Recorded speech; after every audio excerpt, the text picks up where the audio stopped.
Hello friend, তোমাদের সবাইকে আমার এসএম ফুটবল জার্নি ইউটিউব চ্যানেলে আসার জন্য ধন্যবাদ জানাই। ফ্রেন্ড, আজকে আমি তোমাদের কাছে একটা নতুন ভিডিও শেয়ার করতে চলেছি। আজকের ভিডিওতে আমি তোমাদেরকে কতগুলো ড্রিবল স্কিল তোমাদেরকে দেখাতে চলেছি। এই ড্রিবল স্কিলগুলি তুমি কন্টিনিউ প্র্যাকটিস করে রপ্ত করতে পারলে তুমি খেলার সময় ইজি ইউজ করে ম্যান ড্রিবল করতে পারবে, তোমার পায়ে স্কিল বাড়বে। তো ফ্রেন্ড, তুমি যদি ভেবে থাকো পায়ে স্কিল বাড়াবে, স্কিলফুল প্লেয়ার হতে চাও, তাহলে যে স্কিলগুলো তোমাকে দেখাচ্ছি সেই স্কিলগুলো তুমি কন্টিনিউ প্র্যাকটিস করবে। প্র্যাকটিস করলে কিন্তু ফ্রেন্ড তোমার পারফেক্ট হবে এবং তুমি খেলার সময় এই স্কিলগুলোকে ইউজ করতে পারবে। তো ফ্রেন্ড, এই স্কিলগুলোকে ইউজ করার জন্য কন্টিনিউ প্র্যাকটিস করবে। তো ফ্রেন্ড, চলো স্কিলগুলো দেখা যাক। এবং ফ্রেন্ড, ভিডিওটা অবশ্যই শেষ পর্যন্ত দেখবে এবং ভিডিওটা যদি ভালো লেগে থাকে তাহলে অবশ্যই আমার চ্যানেলটিকে লাইক, শেয়ার ও সাবস্ক্রাইব করবে পরবর্তীকালে আরও অনেক নতুন নতুন ভিডিও পাওয়ার জন্য।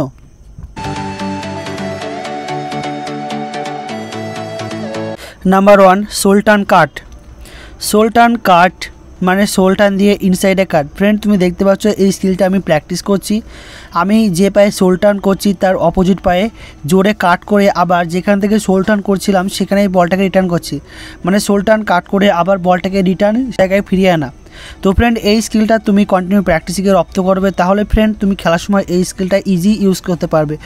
তুমি সপ্তাহে 3 দিন এই স্কিলটা 25টা করে প্র্যাকটিস করবে পার সেট। তো ফ্রেন্ড, এই স্কিলটা প্র্যাকটিস করলে দেখবে তুমি খেলার সময় এই স্কিলটাকে ইজি ইউজ করতে পারছো। তুমি অপোনেন্ট প্লেয়ারের সামনে গিয়ে যদি এই স্কিলটা রানিংয়ে করো তাহলে প্লেয়ারটা যেদিকে তুমি সোল টার্ন করবে সেদিকে প্লেয়ারটা কেটে যাবে এবং তুমি যে বলটা রিটার্ন করছো সেটা নিয়ে তুমি বলটা বেরিয়ে যাবে বা ইজি পাস করতে পারবে। নাম্বার 2, আউটসাইড মানে আউটসাইডে বল মারা। তুমি দেখতেই পাচ্ছ ফ্রেন্ড, এই স্কিলটা আমি প্র্যাকটিস করছি বোথ লেগে আউটসাইড। ফ্রেন্ড, এটাও একটা স্কিল, তুমি এই স্কিলটা দিয়ে ইজি ম্যানকে ড্রিবল করতে পারবে। ম্যাচের সময় তুমি প্লেয়ারের সামনে যদি ডবল আউটসাইড করো কিংবা সিঙ্গেল আউটসাইডে তুমি ম্যানটাকে ইজি কাটাতে পারবে, কিংবা একবার আউটসাইড করে আবার অপোজিট পায়ে আউটসাইড করলে ফ্রেন্ড ম্যানটা ইজি কেটে যাবে। তো ফ্রেন্ড, তুমি প্রতিনিয়ত প্র্যাকটিসে গিয়ে এই স্কিলটা প্র্যাকটিস করবে। নাম্বার 3, ইনসাইড কাট মানে ইনসাইডে কাট করা। ফ্রেন্ড, এর আগেটা দেখাচ্ছিলাম আউটসাইড, এইটা ইনসাইডে কাট করা।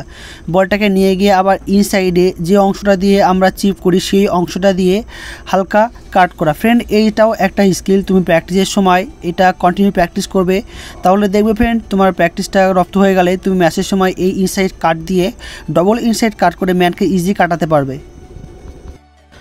নাম্বার 4, ফ্রন্ট টাচ কাট। ফ্রেন্ড, ফ্রন্ট টাচ কাট মানে 2-3টে টাচ তুমি ফ্রন্টে করবে এবং সেটাকে সাডেন কাট করবে হঠাৎ করে। ফ্রেন্ড, এটা একটা সুপার স্কিল, তুমি প্র্যাকটিসে এটা কন্টিনিউ প্র্যাকটিস করবে, তাহলে ফ্রেন্ড দেখবে তুমি খেলার সময় ইজি ইউজ করতে পারছো এবং তুমি বুঝতে পারবে এই স্কিলটার ফল। Number 5, CR7 skills. ফ্রেন্ড, তুমি দেখতে পাচ্ছ এই স্কিলটা আমি প্র্যাকটিস করছি। ফ্রেন্ড, এই স্কিলটা একটা নতুন স্কিল, তুমি হয়তো আগে দেখেও থাকতে পারো বা নাও দেখতে পারো। ফ্রেন্ড, এই স্কিলটা তুমি দেখবে CR7 খেলার সময় এই স্কিলটা প্রচুর ইউজ করেছে প্রচুরবার। তো ফ্রেন্ড, স্কিলটা তুমি যদি রপ্ত করতে পারো প্র্যাকটিস করে কন্টিনিউ, তাহলে ফ্রেন্ড তুমি খেলার সময় এই স্কিলটা ইউজ করতে পারবে এবং তুমি স্কিল বাড়াতে পারবে তোমার পায়ে এবং ম্যানও এই স্কিলটা দেখে ফ্রেন্ড কেটে যাবে।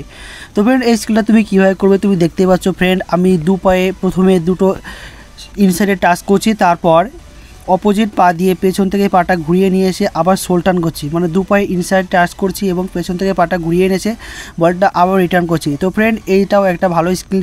তো ফ্রেন্ড, এই স্কিলটা করার জন্য তুমি সপ্তাহে 3 দিন এই প্র্যাকটিসটা করবে। ফ্রেন্ড, এই স্কিলটা তুমি খেলায় ইউজ করতে পারলে তোমার খেলার সৌন্দর্য বাড়বে। নাম্বার 6, বল ক্লোজ সোল টাচ।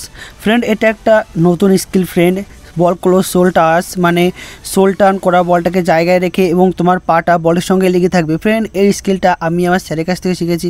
ফ্রেন্ড, আমরা যখন কন্টিনিউ প্র্যাকটিসে যেতাম আমাদের স্যার এটা আমাদের প্র্যাকটিসের আগে করতে। ফ্রেন্ড, এরকম আরও 4-5টা আছে এরকম স্কিল ফ্রেন্ড উইথ পায়ের সঙ্গে। তো ফ্রেন্ড, ওগুলো করে আমরা ওয়ার্ম আপ করতাম। তো ফ্রেন্ড, তুমি তোমার পায়ে বল কন্ট্রোল বাড়ানোর জন্য এবং স্কিল বাড়ানোর জন্য এই স্কিলটাও প্র্যাকটিস করতে পারো। ফ্রেন্ড, এই স্কিলটা তুমি খেলার সময় ইউজ করলে দেখবে তোমার খেলার সৌন্দর্য বেড়েছে এবং এটা কিন্তু ফ্রেন্ড নেইমারের স্কিল। তো ফ্রেন্ড, ভিডিওতে যতগুলো স্কিল দেখালাম তুমি তোমার পায়ে স্কিল বাড়ানোর জন্য এই স্কিলগুলো কন্টিনিউ প্র্যাকটিস করবে। তো ফ্রেন্ড, ভিডিওটা ভালো লেগে থাকলে তাহলে অবশ্যই আমার চ্যানেলটিকে লাইক, শেয়ার ও সাবস্ক্রাইব করবে। Thank you friend.